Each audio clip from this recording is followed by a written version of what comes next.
Em nome do Pai, do Filho e do Espírito Santo. Amém. Inspirai, ó Senhor, as nossas ações e ajudai-nos a realizá-las, para que em vós comece e para vós termine tudo aquilo que fizermos. Por Cristo, Senhor nosso. Amém. Santa Maria, Mãe de Deus, rogai por nós. Em nome do Pai, do Filho e do Espírito Santo. Amém. Muito bem, boa noite a todos. Uma alegria estarmos juntos mais uma vez no nosso programa ao vivo. E hoje iniciamos um tríduo de preparação para a memória de São Charbel Macluf. Quem é São Charbel? Essa é a grande pergunta. Talvez muitas pessoas não conheçam a vida deste santo extraordinário. Charbel é um nome libanês, siríaco, Charbel, que significa a história de Deus, né? Charb El, a história, a narrativa de Deus. Mas em português, através da adaptação latina, não é? Se pode chamá-lo também de Sarbélio, São Sarbélio Macluf. Mas é mais conhecido mesmo com o nome de Charbel, com a pronúncia francesa, que ficou um pouco vulgarizada no mundo inteiro. São Charbel Macluf. São Charbel foi um santo eremita libanês que viveu no século XIX. E por que é que esse santo tornou-se assim famoso no mundo inteiro? Bom, primeiro ele viveu uma vida recolhida, escondido, como todo eremita. Mas o que trouxe, né, a fama de São Charbel foram seus milagres após a morte, quase que cumprindo uma profecia do seu superior. O superior, quando fez a ata de sepultamento de São Charbel, ele disse: a respeito deste monge, eu tenho muito pouco para escrever, porque o que será narrado a respeito dele é o que ele fará daqui para frente. E de fato, foi assim. Alguns dias depois de sepultado, São Charbel foi sepultado numa cova comum a todos os monges, porque afinal os maronitas são monges que abnegam de tudo, inclusive até de uma sepultura pessoal. Então ele foi sepultado junto com outros monges. Mas alguns dias depois de sepultado, os vizinhos do cemitério, que eram muçulmanos, vieram avisar no mosteiro que estavam vendo luzes, não é? Vindas do túmulo dos monges. O superior não acreditou, mas pediu que eles avisassem, né, caso isso voltasse a acontecer. E de fato, as luzes continuavam. O superior pediu permissão, então, ao patriarca de abrir o túmulo, retirar o corpo, né, e para a maravilha das pessoas, o corpo estava intacto. Foi levado para um lugar especial e dali para frente este corpo começou a exudar, a transpirar, não é? Sangue e água. Ou seja, quase que cumprindo um pouco aquilo que aconteceu com Jesus no Calvário, né? Do lado aberto de Cristo, né? Do lado direito de Cristo, jorrou água e sangue. Mas transpirou água e sangue de uma forma inexplicável cientificamente. Por quê? Porque, imagine, se você juntar o sangue do nosso corpo, dá o quê? Dá uns 5, 6 litros de sangue, mas o que acontece é que todos os anos o corpo de São Charbel, né, exalava cerca de 1 litro de água e de sangue, que durante 70 anos continuou, né, permanentemente, e impossível que você tire 70 litros de sangue de um corpo. E, no entanto, era assim, e evidente, os milagres começaram a acontecer. Depois, com a abertura do processo de beatificação, foi aberto o sepulcro, mais uma vez está lá o corpo encharcado, eles tentaram secar o corpo do santo, deixaram o corpo do santo nu, durante algum tempo, até que finalmente um dos monges reclamou, não, nós temos que fazer alguma coisa, porque o corpo dele está intacto, não é? Íntegro, inclusive todos os detalhes do corpo, e é vergonhoso o santo ficar assim, exposto, nu dessa forma, não é? Então vestiram ele com os paramentos outra vez, mas não deixava de exudar aquela água, aquele sangue com uma doçura, um odor muito agradável. E o corpo, não é? Também flexível, totalmente flexível, né? Se iniciou o processo de beatificação 20 e tantos anos depois, quando, antes de ele ser beatificado, mais uma vez abriram, na década de 50, o túmulo de São Charbel. Mais uma vez lá estava o corpo intacto. Vestiram-no com os paramentos sacerdotais, colocaram na cadeira, a cabeça dele balançava, os braços totalmente flexíveis. Então, uma coisa extraordinária, não é? Essa maravilha de Deus, esse corpo, que depois ele foi beatificado ali nos dias de conclusão do Concílio Vaticano II, em 1965, pelo Papa Paulo VI, e depois foi canonizado em 77, também por Paulo VI. Não é? E, de fato, São Charbel, então, tornou-se um homem conhecido no mundo inteiro. Não é? Essa foto que está aí, não é, de São Charbel é uma foto dele morto, do cadáver, do corpo incorrupto, claro que retocada, não é? Porque, é claro, naquela época, as dificuldades, não é, de cinematografia e de fotografia também, num mosteiro perdido no norte do Líbano, não era a coisa mais fácil de se obter. Mas, enfim, aqui então começamos pelo fim, começamos pela morte. E foi exatamente pelos milagres extraordinários e pela morte que São Charbel chamou a atenção sobre si, ele que viveu a vida escondido no mosteiro. Então, quem era Charbel Macluf? Ele nasceu em 1828. O nome dele de batismo era José Antônio Macluf, Youssef Anton Macluf. E ele era o quinto filho. Os pais tinham 2 casais de filhos. O pai dele morreu logo cedo, porque ele foi forçado pelos soldados otomanos a prestar um serviço. Ele não estava bem de saúde, morreu de exaustão. E o filho, então, cresceu órfão. Foi criado por um tio, a mãe se casou, não é? Depois com um sacerdote. No Oriente, vocês sabem, não é? Os padres, pode haver padres que são casados, não é? Então a mãe dele se casou outra vez e o novo, né, o padrasto dele, então, foi ordenado sacerdote e foi o pároco da aldeia deles. Mas o pequeno José, desde cedo, tinha uma vida mística extraordinária. Ele tinha que cuidar das ovelhas, do pequeno rebanho da família, e cuidava das ovelhas, mas deixava as ovelhas lá. Nunca nenhuma ovelha se perdeu, milagrosamente, porque ele passava o seu tempo numa gruta. Gruta essa que ainda hoje está lá, é chamada de a Gruta do Santo. Desde aquela época, ele criança, né, os seus colegas, por chacota, por escárnio, chamavam ele de santo e apelidavam aquela caverna lá de Gruta do Santo, né? Mas aqui tornou-se a chacota, tornou-se verdade, que ele realmente se tornou santo. Alimentou no coração dele que queria ser monge.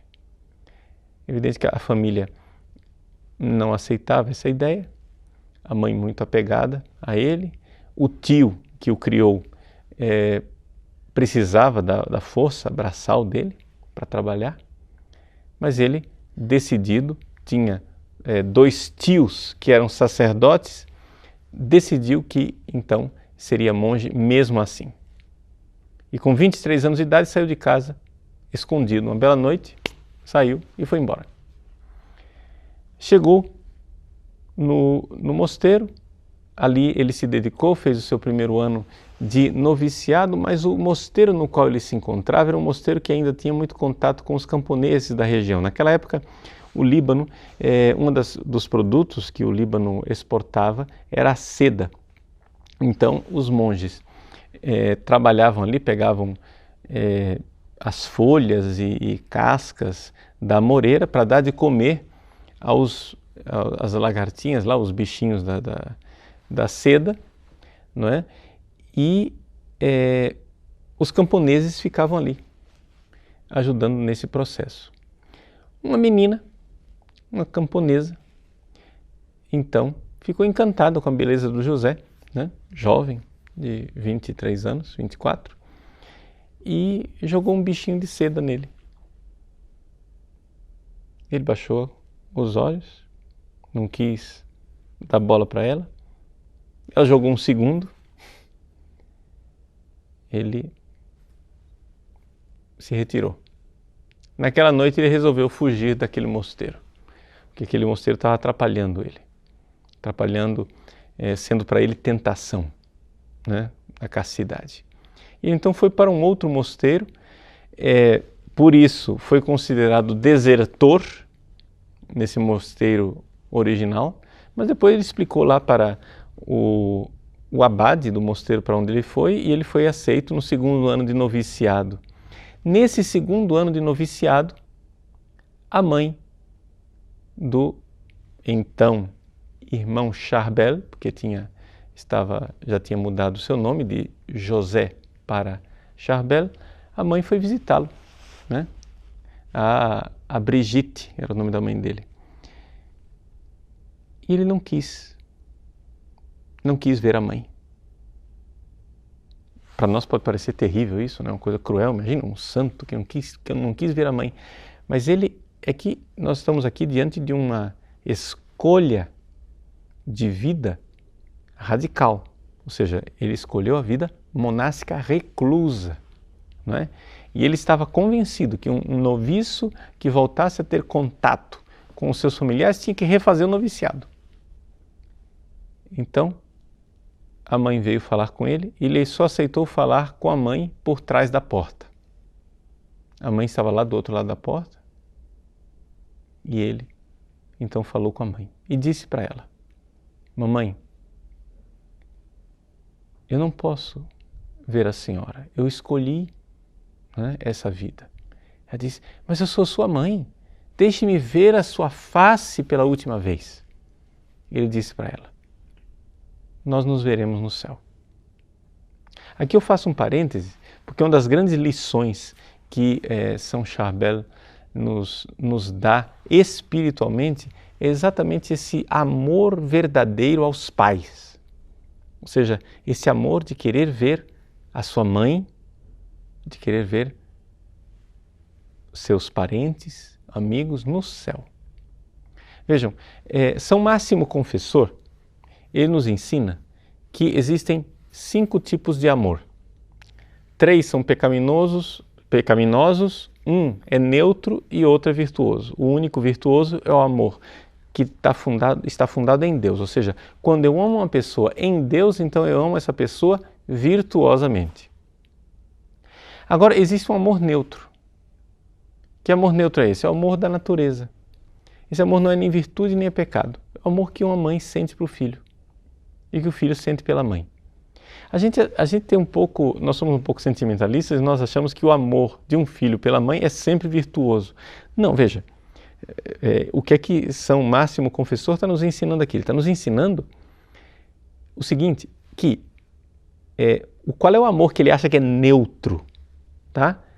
É aquele sentimento que até mesmo os animais têm pela sua prole. Ou seja, um animal sente alguma coisa, algum apego, algum cuidado, algum afeto, digamos assim, animal, superficial, pela sua prole, pelos seus filhotinhos. Então aí não tem virtude nenhuma, porque é evidente, um animal não tem virtude.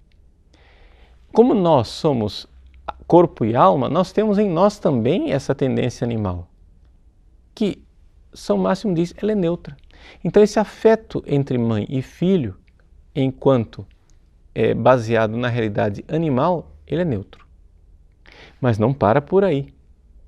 Por quê? Porque é possível que exista um afeto desordenado por 3 razões. 3 amores pecaminosos. Você pode amar uma pessoa por causa do prazer. Imagine um filho, né, que ama a mãe porque a mãe faz comida gostosa. Seria absurdo que fosse essa razão, né, que o filho amasse, mas infelizmente tem gente que ama os outros só por causa do prazer mesmo. Né? Tem gente que ama, sei lá, a sua namorada, né, ou então a pessoa com quem ele fica, né, somente pelo prazer, não tem amor nenhum ali, a não ser esse amor pecaminoso que é baseado no prazer. Segundo amor pecaminoso é aquele baseado no ter, no dinheiro. Imagine o absurdo que você amasse sua mãe por causa da herança, porque você vai herdar dinheiro. Mas seria um amor terrível. Não é amor, na verdade, pecado. E a terceira forma de amor pecaminoso é quando é pela vaidade. Você ama sua mãe porque ela elogia você, porque ela acha você a maravilha. Ai, meu filho é lindo, meu filho é maravilhoso. Né? Eu dei o exemplo do filho para a mãe, para ficar mais claro. Mas essas coisas podem acontecer também da mãe para o filho. Está entendendo? Vice-versa, pode haver amor pecaminoso. Eu não estou dizendo com isso que o amor da senhora Brigitte pelo seu filho José era pecaminoso. Absolutamente. Eu só estou dizendo o seguinte, que a lição de São Charbel é que, excluído os 3 amores pecaminosos, vamos entender que o simples amor natural não é virtude nenhuma. Então, como que uma mãe e um filho vão se amar virtuosamente? Aqui vem a lição, belíssima lição. Desejando o céu um para o outro. Santa Teresinha do Menino Jesus aprendeu isso desde pequena, ensinaram para ela que o céu era maravilhoso. Um belo dia, ela estava lá, né, com a mãe e ela fazendo suas oraçõezinhas disse, Jesus, que mamãe morra logo. Criança. Aí todo mundo disse, que é isso, Teresinha, que absurdo. Ué, vocês não disseram que o céu é tão bonito? Que o céu é maravilhoso? Eu quero o bem para minha mãe. Né? Eu não sei se Deus ouviu a oração. O fato é que, infelizmente, a mãe de Santa Teresinha ficou doente de câncer e morreu, câncer de mama, e morreu logo cedo. Né? Em todos os casos, está no céu, hoje é beata, né? Bem-aventurada, né? Zélia Martin, a mãe de Santa Teresinha. Bom, São Charbel, noviço, seu 2º ano noviciado, recebe a mãe atrás da porta e diz, mamãe, nos veremos no céu. Ou seja, ele estava ali prometendo para ela a recompensa. Sim, porque Jesus prometeu a recompensa. Quem deixar pai e mãe, casas e campos, esposa e filhos, por amor a mim, receberá o reino dos céus. Jesus prometeu isso. O que a gente entende por quem deixar mãe? Quem deixar filho? Então São Charbel estava ali dando à sua mãe uma oportunidade de uma renúncia por amor a Jesus. Agora, lembrem-se de uma coisa, que o próprio Jesus disse que quem amar o seu pai e a sua mãe mais do que a mim, não é digno de mim. Então essas palavras vêm diretamente do Evangelho. Quando a gente lembra essas palavras do Evangelho, a gente vê claramente então que São Charbel não era absurdo, São Charbel não era um radical, mas dentro daquilo que era a sua opção de vida, de entrega total, não é? Ele viveu aquilo que está no Evangelho. nem todo mundo é chamado a fazer esse tipo de renúncia, mas algumas pessoas são chamadas. Quando Jesus disse, quem deixar mulher e filhos por amor a mim, ele estava falando com quem? Com a multidão? Não, estava falando com seus apóstolos, né? É por isso que o celibato, nós cremos, é de origem apostólica. O celibato não é uma invenção recente, é de origem apostólica. Porque o próprio Jesus viveu e os seus apóstolos viveram. Então o celibato não é somente a renúncia de mulher e filhos, é também a renúncia de pai e de mãe, de casas e campos. Tudo isso faz parte dessa consagração e a vida religiosa. Os votos de pobreza, obediência e castidade que São Charbel viveu extraordinariamente. Continuando um pouco o relato da história de São Charbel, ele então tornou-se um monge exemplar. E ele era tão santo que quando o superior pedia para os confrades uma coisa que parecia impossível, ou seja, uma obediência severa, os seus companheiros diziam para o superior, o senhor está pensando o quê? O senhor está pensando que eu sou irmão Charbel? Por quê? Porque o irmão Charbel era conhecido por obedecer as coisas mais assim impossíveis. Ele tornou-se um exemplo de obediência, de anulação da própria vontade, de fazer a vontade de Deus em tudo. Então, um dos santos eremitas ali notou a grandeza do Charbel e indicou que ele deveria seguir os estudos para o sacerdócio. Ele foi então ser sacerdote, foi ordenado padre com 31 anos de idade, e aqui começa um novo capítulo da vida de São Charbel. O capítulo da vida em que Charbel celebrava a missa. Ele foi para o mosteiro de Anaiá, lá nessa comunidade monástica, onde ele viveu até o fim da sua vida, até mesmo no tempo que ele foi eremita, ele ficou ligado a essa comunidade. Ele celebrava a missa de uma forma extraordinária. A missa do padre Charbel chamava a atenção de todo mundo. A piedade, a devoção, o cuidado com que ele se preparava para a missa. Por exemplo, ele que era um homem tão despojado, tão pobre em tudo, ele tinha, não é, algumas peças de vestuário e sapatos que ele usava só para a missa. Então ele tomava cuidado de não usar nunca aquela roupa para outras ocasiões. Então ele colocava aquele calçado para celebrar a missa. Ele depois ia lá, colocava os paramentos e celebrava a missa. Ele cuidava de forma extremada, por exemplo, de lavar as mãos, né, antes da missa, de enxugar as mãos com a toalha, e aquele sabonete e aquela toalha que ele usava para se lavar para a missa, ele não usava para mais nada. E celebrava a missa com grande devoção. Todo mundo, quem ajudava a missa dele, os coroinhas, né, os outros monges que ajudavam a missa dele, diz que realmente o rosto dele ficava luminoso quando ele fazia a consagração, ou seja, resplandecia o olhar dele. E várias vezes ele foi visto chorando durante as palavras da consagração. Aconteceu até um episódio interessante que uma pessoa um coroinha, um acólito que eu acompanhava na missa, quando eu falo coroinha aqui, é acólito, né? Ou seja, era um monge junto com ele. O monge que o acolitava viu que durante a consagração caiu, né, caíram lágrimas no corporal. Ele continuou a missa, comungou. Quando terminou a missa, ele foi limpar o corporal, ele viu aquelas manchas de lágrimas no corporal e ficou perplexo, pensando que tinha deixado cair o preciosíssimo sangue. O acólito então disse, não, padre, não se preocupe, foram suas lágrimas. Mas ele mesmo assim foi compungido, se apresentou ao superior com o corporal pedindo perdão, né? Preocupado com aquilo. Então, grande zelo pela Eucaristia, não é? diante disso, ele viveu durante, então, muitos anos na comunidade monástica, mas não pensem que ele era padre de paróquia, não, ele era monge.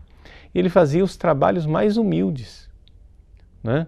Fazia pão, carregava uva das vinhas que eram cultivadas pelos monges, trabalhava ali na agricultura, etc. Fazia os trabalhos mais humildes.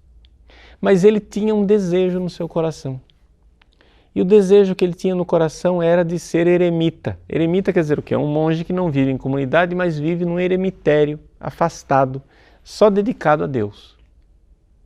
E nesse eremita, queria ser, né, eremita, queria ir para um eremitério. E pediu ao padre geral da ordem que ele pudesse. E o padre geral não deu importância àquele pedido. Pediu ao abade, né? E o superior não deixou. Disse não, ele era necessário na comunidade. Um dia, quando ele insistiu nesse pedido com o superior, foi um dia em que ele chegou um pouco atrasado do campo, da roça onde ele estava trabalhando. Ele era sacerdote, mas ele trabalhava, trabalho braçal. E foi então para o irmão dispenseiro pedir um pouco de óleo para sua lâmpada, né? Para iluminar o seu quarto. E o dispenseiro estava muito ocupado servindo a várias outras pessoas. Disse, agora não, como castigo você fica sem óleo, você vai ficar sem. E o padre Charbel foi humildemente para o seu quarto. E aí um monge mais jovem, né, chegou e disse, não, padre Charbel, eu ponho óleo na sua lâmpada. E, por brincadeira, encheu a lâmpada dele de água. Ele foi para o quarto, acendeu a lâmpada, né, o fogo, a lâmpada, e a lâmpada milagrosamente iluminou o quarto. O outro, que tinha feito a brincadeira, ficou olhando pelo buraco da fechadura. Quando começou a vir a luz lá dentro, disse, é um milagre. Chamou o superior. Superior, olha aqui, o padre Charbel, eu coloquei água na lâmpada dele e está aceso. Não é possível. Abriu, foi lá, experimentou o que tinha dentro, viu que era água mesmo. Então ele viu o milagre. Diante daquele milagre, o superior então no dia seguinte disse para a comunidade inteira, olha, o padre Charbel quer ser eremita, nós vamos permitir, porque isso é vontade de Deus. A comprovação da vontade de Deus foi o milagre que aconteceu. Então deixaram ele ser eremita e ele foi eremita durante 23 anos. Embora fosse eremita, ele continuava também, né, fazendo trabalhos. Só que o eremitério era bem alto. Vocês imaginam que nós estamos nas montanhas do Líbano, inverno rigoroso, neve. E ele fazia penitência, fazia penitência, fazia penitência. Rezava, se unia a Deus de forma extraordinária. E extraordinariamente às vezes vinha algum pedido, porque ele foi adquirindo fama de santidade e vinha sempre algum pedido de que o padre Charbel atendesse algum doente. Ele ia com muito gosto atender os doentes e sempre acontecia algum milagre. E foi aí que começou a se espalhar a sua fama de taumaturgo, os vários milagres, inúmeros milagres que aconteceram durante a vida dele. Né? Pessoas que estavam doentes, uma criança com febre tifoide, ele foi lá, rezou pela criança, a criança ficou curada, mandou que dessem de comer logo a criança. Né? Aconteceu um caso de uma pessoa que foi chamada, estava doente, e ele foi então atender a pessoa no meio da noite. Lá pelas tantas, no meio da sua viagem para atender o doente, ele parou. A comitiva que estava com ele disse, vamos embora, padre Charbel, pressa, o doente está lá. Rezemos pela alma do nosso irmão porque ele acaba de falecer. Não, padre, vamos embora. Não adianta mais eu ir. Estão dizendo que ele morreu. Quem estão dizendo? Certamente os anjos. né? De fato foi comprovado, né? Ele continuou o caminho mesmo assim, porque insistiram, chegou lá, estava morto. Essas coisas extraordinárias de uma vida de um santo. É um homem que ficava totalmente absorto na oração. Um dia, ou no meio de uma tempestade, caiu um raio no eremitério. Com este raio que caiu no eremitério, caiu um pedaço da parede da vinha, um pedaço da ermida, caiu por terra, pegou fogo nas toalhas do altar. Quando os irmãos apavorados, meu Deus, Padre Charbel deve ter morrido com este raio, chegaram lá e ele estava diante do altar rezando, impassível. Mas por que o senhor não apagou o fogo? Está pegando fogo aqui, né? Ele estava em outro lugar, não estava lá. Não viu nada, não viu raio, não viu fogo, não viu nada. Né? Esses santos de sétima morada, né? Esses santos que alcançam uma santidade enorme. A morte de São Charbel foi também bonita. Ele várias vezes antes de morrer, ele passou mal durante a missa. Várias vezes. Isso aconteceu durante várias vezes. Ele celebrava a missa, né? Quando levantava a hóstia, não sei o que acontecia, ele ficava lá estático, parado, etc. E tal. Os irmãos viam que ele não estava bem, etc. Tirava a hóstia da mão dele, o cálice da mão dele, etc. Tal. Senta um pouquinho. Aí depois ele se refazia, voltava a celebrar a missa, celebrava a missa outra vez. Isso aconteceu umas 2 ou 3 vezes.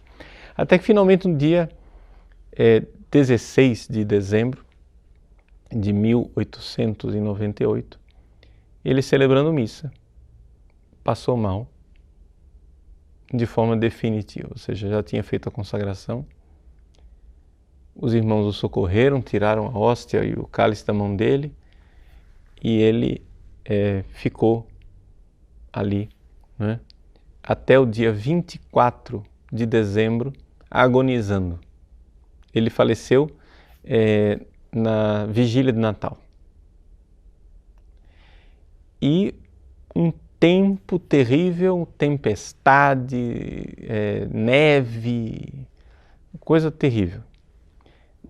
E ele agonizando. Durante a agonia dele, quando ele recobrava a lucidez, várias vezes ele dizia: eu quero terminar a Santa Missa. E celebrava e dizia partes das orações da missa. E invocava o nome de Jesus, de Maria e de José. E invocava o nome de São Pedro e São Paulo, que eram os patronos do eremitério dele. Aquela agonia prolongada durante vários dias, até que na véspera, na vigília de Natal, ele faleceu, né? E foi sepultado no dia de Natal. Nós celebramos, ele faleceu no dia 24 de dezembro. Evidente que marcar a data de um santo, né? 24 de dezembro, você quer dizer não celebrá-lo, né? Porque vai ser vigília de Natal, ninguém celebra. Então, por isso a festa dele é colocada no dia 24 de julho, e não no dia do falecimento propriamente dito. Essa é a vida extraordinária de São Charbel, São Sarbélio. O que é que nós podemos aprender desta vida para a nossa vida? Assim, nós não somos eremitas, né? Nós não somos monges, mas eu acho que essas duas coisas, a renúncia do mundo e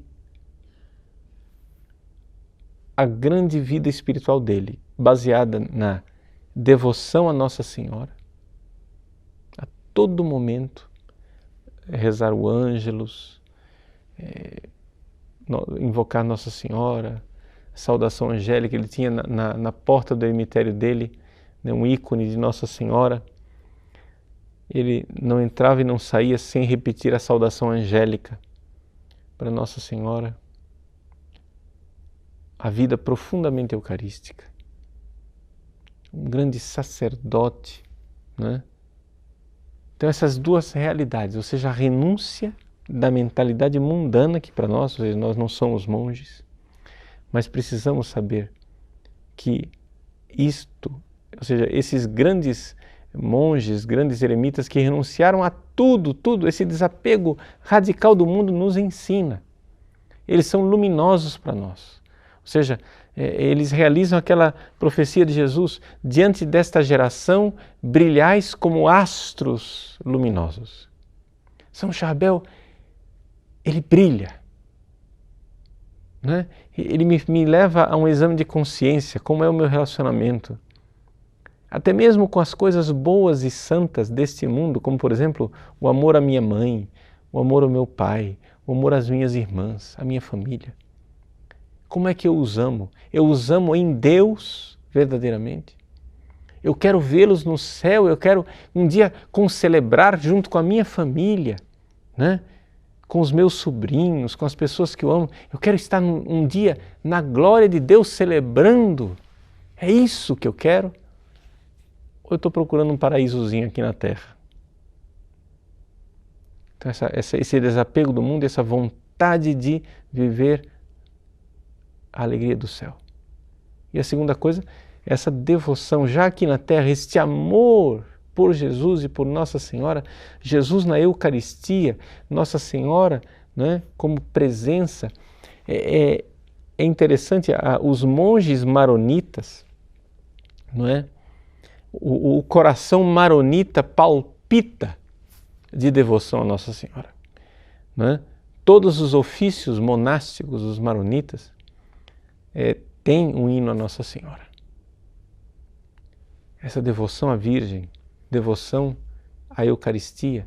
Né? A Igreja Maronita, de todos os ritos orientais, a Igreja Maronita foi a única que nunca se separou de Roma, nunca se separou da Sé Apostólica. Foi sempre unida à Igreja Católica, em toda a sua história. Né?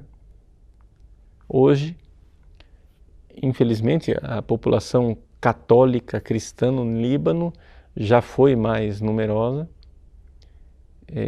hoje é bastante reduzida, mas os nossos corações, né, se dirigem àquele país, hoje, ao Líbano, ao Líbano tão presente na Bíblia, para ver em São Charbel Makhlouf a realização do Salmo, que diz: o justo crescerá como o cedro que há no Líbano. Né? O justo crescerá, um cedro. Nós temos aqui, com a graça de Deus, no nosso cenário, você está vendo aqui a imagem de São Charbel com uma relíquia, né, dos ossos de São Charbel, porque, claro, o corpo dele permaneceu incorrupto durante muito tempo, mas já na década de 70, né, quando foram novamente abrir, estavam somente os ossos. Então, aqui nós temos uma relíquia, num relicário em forma de cedro, e feito de cedro do Líbano. Não é? Essa presença desse sacerdote santo que nos ilumina. Os santos de Deus iluminam a nossa vida. A gente se sente tão pequenino diante de pessoas monumentais. Nós estamos aqui diante do Monte Líbano. Né? Nós estamos aqui diante de um homem de uma estatura extraordinária. E de uma santidade comprovada por numerosos milagres, uma multidão enorme de milagres depois da sua morte, o que faz com que ele seja famoso no mundo inteiro como santo taumaturgo, fazedor de milagres, não é? E de uma santidade comprovada cientificamente, digamos assim, por esse fenômeno extraordinário do corpo incorrupto, que foi comprovado por cientistas, médicos, né, que atestaram, né, a incorruptibilidade do seu corpo, que viram, que estavam lá, ateus se converteram, muçulmanos, pessoas que presenciaram aquele fato maravilhoso e extraordinário do seu corpo e as curas que vieram, né, daquele líquido que exudava do seu corpo. Então, esse é São Charbel, né? Espero que, se você não conhecia, daqui para frente você seja um grande devoto de São Charbel, tá bom? Vamos fazer um pequeno intervalo para dar ocasião para suas perguntas. Devo dizer para vocês que eu não sou um especialista na vida de São Charbel, então pode ser que eu não tenha respostas para algumas perguntas se forem muito tópicas, né? Aquilo que eu puder responder, né? Estou à disposição. Então, 5 minutinhos e a gente volta. Então, nós voltamos aí para responder algumas perguntas, né? Começamos com a pergunta do Brian Santos. Conhece um documentário que conta com provas a vida de São Charbel? Então, veja só, Brian, primeira coisa é para você ler um pouco a vida de São Charbel. Nós estamos colocando aí para você no site, né, no nosso site, o link de um PDF da vida de São Charbel, escrita pelo padre Hana Skandar. Infelizmente, a minha pronúncia dessas línguas orientais é péssima. Bom, chama-se Saint Charbel for his contemporaries to our era. São Charbel dos seus contemporâneos à nossa era. São 73 páginas, não é? Onde se apresenta ali um pouco, não é, as realidades da vida, e ele indica, não é, no prefácio, não é, que para se obter maiores informações, e dá lá um site, né, onde você diz lá, se você quer identificar as fontes de informação, né, então tem lá o site www.saintcharbel, com ch, né, .com, tá? E então você tem aí duas fontes, o PDF e esse site. O site ali está dizendo que ele tem lá as fontes do que está sendo atestado nesse livro de 70 páginas. Agora, se o livro é em inglês, se você tem dificuldade com o inglês e quiser conhecer um pouco mais, então nós estamos colocando aí, tem 2 filmes que tem o subtítulo em espanhol, tá? Um filme mais antigo, em preto e branco, né? E um filme mais recente. Os 2 são, veja, eu suponho que aquilo é árabe. Eu de árabe não entendo bulhufas, né? Ou seja, aquilo soa como árabe para mim. Então estou supondo que eles estão falando árabe ali. Tem os subtítulos em inglês e os subtítulos em espanhol. Eu coloquei aí para vocês em espanhol porque o espanhol geralmente é mais acessível para o português. E além disso, para aqueles que quiserem ver um documentário rapidinho de 15 minutos, onde, uma reportagem filmando os lugares onde São Charbel viveu e que hoje são meta de peregrinação. Você vê lá a gruta onde ele rezou quando era criança, o mosteiro onde ele viveu, o túmulo dele hoje, etc. e tal, com padres maronitas falando. Ali o documentário é em francês, já é menos acessível para os brasileiros, mas aqueles que sabem francês vão entender tudo direitinho. Quem não entende francês, pelo menos vê as imagens, é interessante ver, né? Mas também o relato dos padres, né? Então, Saint Charbel, Liban, é o título que está aqui no YouTube. Então, são 3 documentários que estão no YouTube para vocês aprofundarem, tá bom? Pergunta do Rafael Dornelles e também de outras pessoas aqui. Vários estão se perguntando, mas por que é que o corpo do São Charbel não ficou incorrupto até hoje, como de outros santos, não é? Bom, que acontece é o seguinte, a incorruptibilidade dos corpos é um fenômeno, não é, que Deus concede para a atestação da santidade daquela pessoa e Ele o concede por quanto tempo Ele quiser, não é? Ou seja, é um fato milagroso, o fato milagroso ele se comprova, uma vez comprovado, Deus pode, né, tranquilamente deixar que o corpo volte, né, a se corromper. E às vezes também acontece que o corpo se corrompe também por interferência nossa, né? Você vê, por exemplo, o corpo de São João Bosco, né, que é corpo incorrupto, quiseram, lá umas décadas atrás, ficaram preocupadíssimos, né, porque é um cadáver, é incorrupto, mas é um cadáver. Aquilo lá deve estar cheio de micróbios, etc e tal. E resolveram fazer uma asepsia. Pronto, queimou a pele. Queimou a pele e ficou com a pele toda terrível. Está lá a pele intacta de bebê, como se estivesse dormindo São João Bosco. Resolveram limpar, fazer uma limpeza. Quer dizer, aí também Deus faz um milagre, mas a nossa inteligência resolve acabar com os milagres de Deus, né?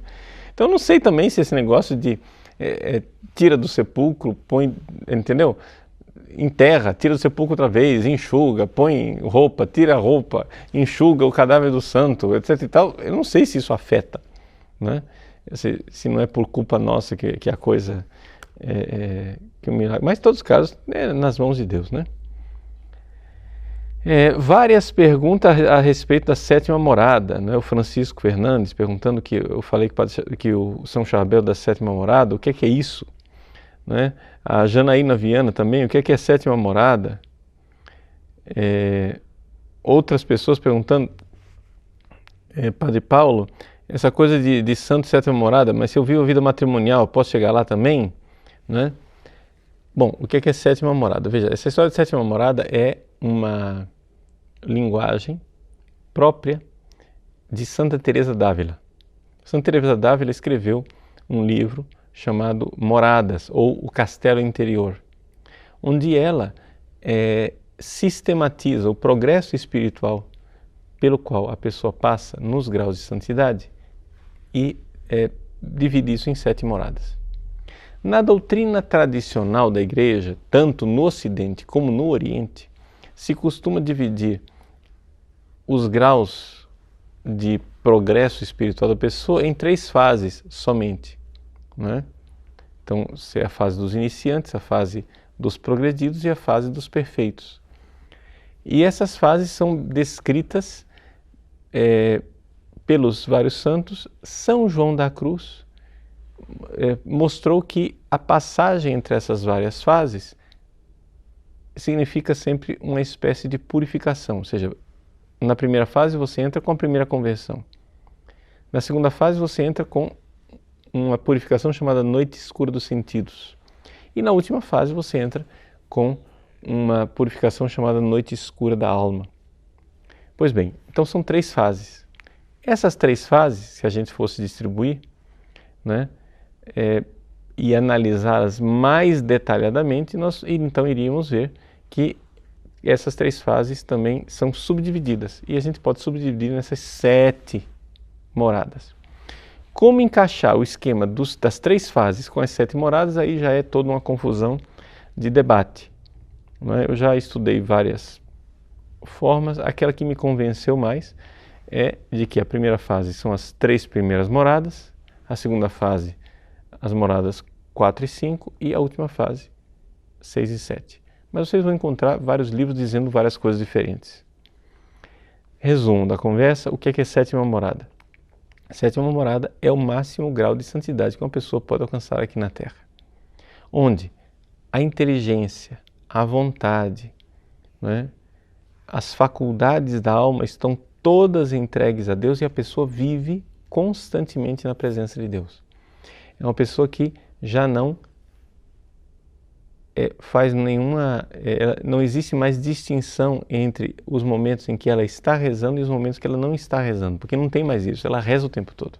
Ou seja, ele está na presença de Deus o tempo todo. Embora o seu corpo possa estar padecendo de alguma forma e sofrendo, o interior da alma permanece intacto. É isso que a gente vê naquilo que é a descrição, né, daquilo que foi vivido pelos vários santos. Isso é a sétima morada. Então a pergunta, na vida matrimonial, pode-se alcançar a sétima morada? Sim, é possível alcançar a sétima morada na vida matrimonial. Uma outra pergunta aqui, mas esse nível de santidade é somente para os eleitos? É o Lucas Silva Vieira, né? Somente para quem foi predestinado ou é para todo mundo? Bom, nós, a partir daquilo que é,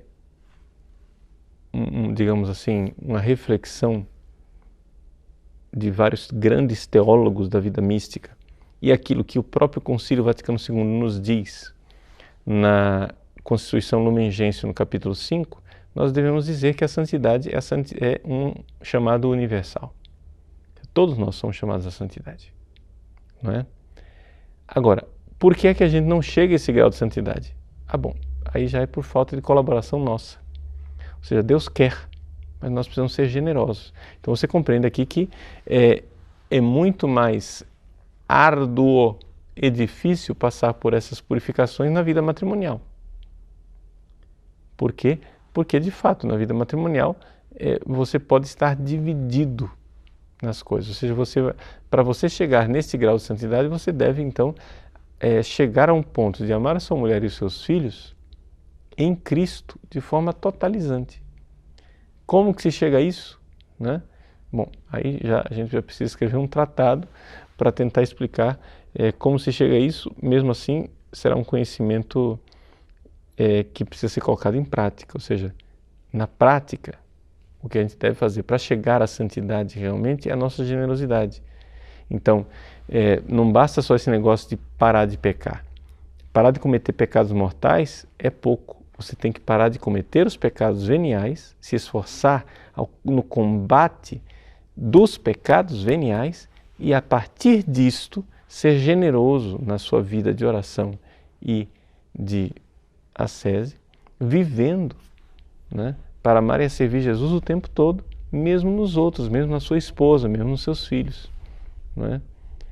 Então, assim, a coisa é exigente para todo mundo, para quem é casado e para quem não é casado. Então, o fato é o seguinte, pode-se chegar à sétima morada no casamento? Pode-se chegar, mas seja no casamento, seja fora do casamento, infelizmente é algo que a gente deve constatar que é raro.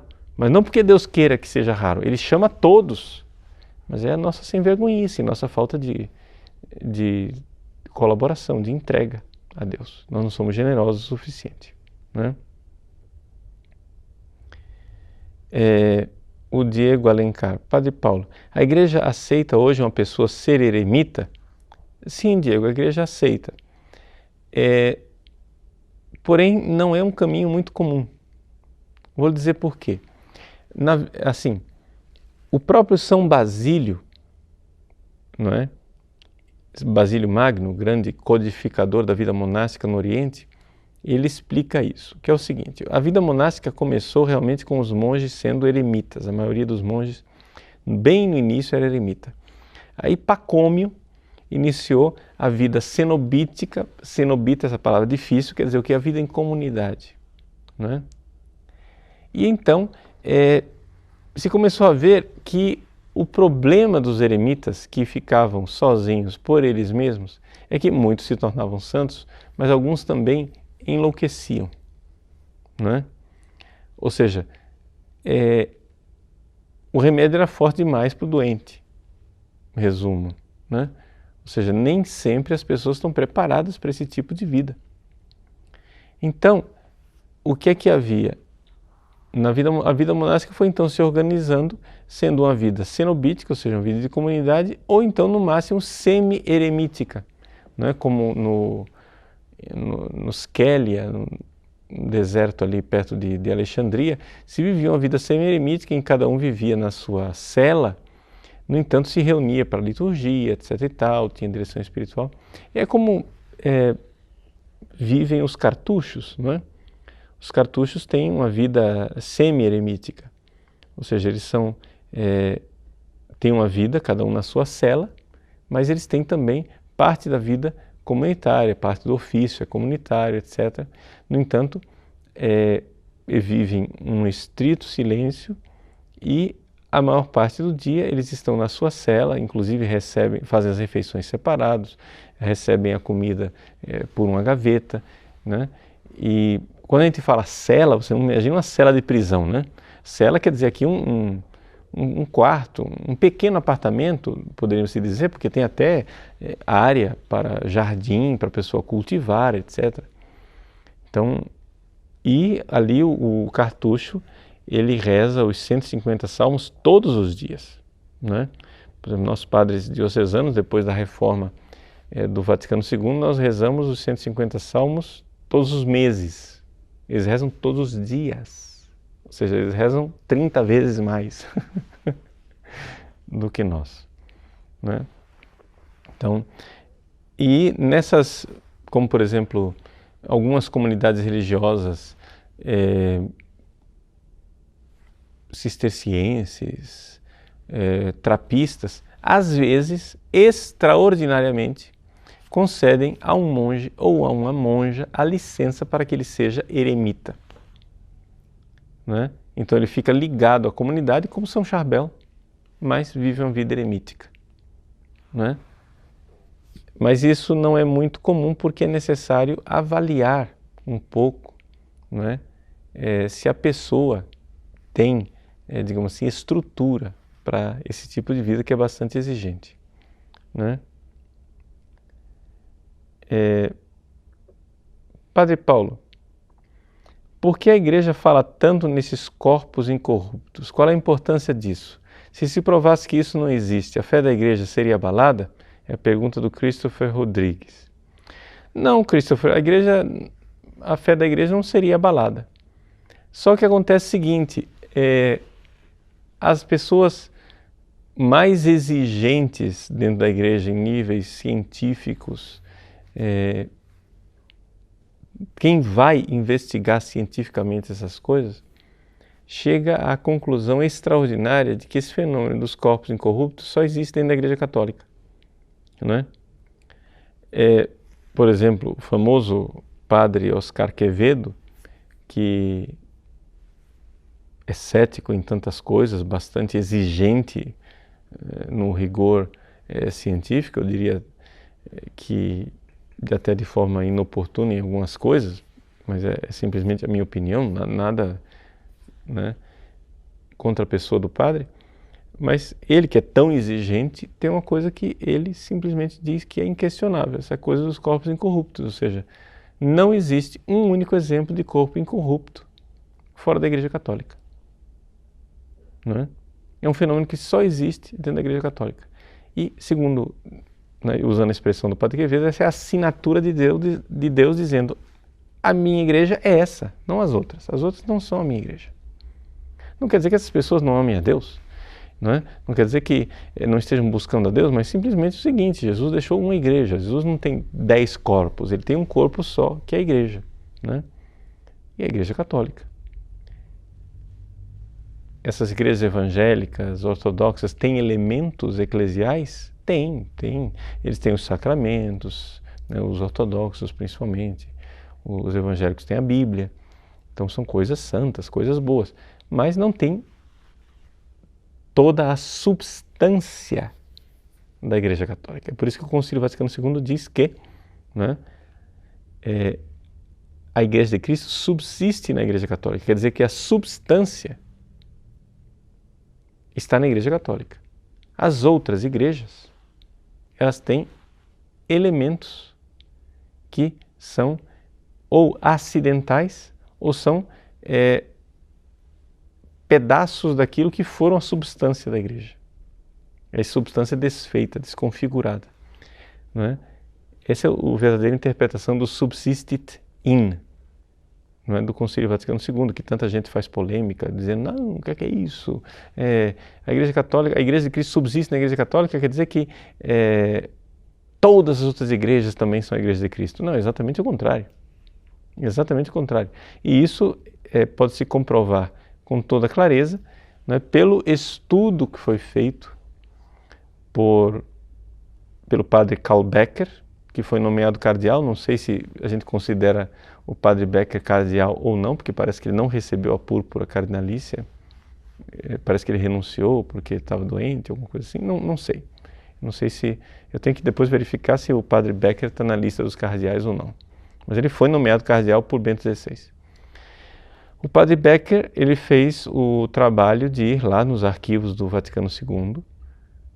Todas as reuniões das comissões foram gravadas, né, em fita, né, magnética, aqueles rolos de fita antigamente. E ele, então, ouviu a gravação do debate em que se falou do subsistit in.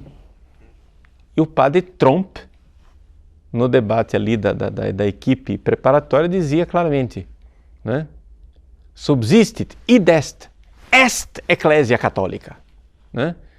Ecclesia Christi subsistit in ecclesia catholica id est.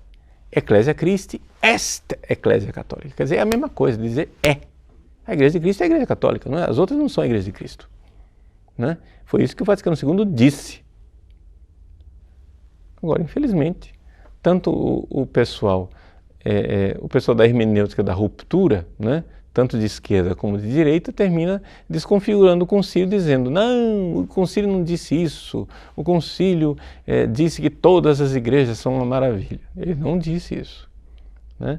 Aí, porque o concílio diz que todas as igrejas são a Igreja de Cristo, o pessoal da esquerda nos arrasta para um ecumenismo absurdo.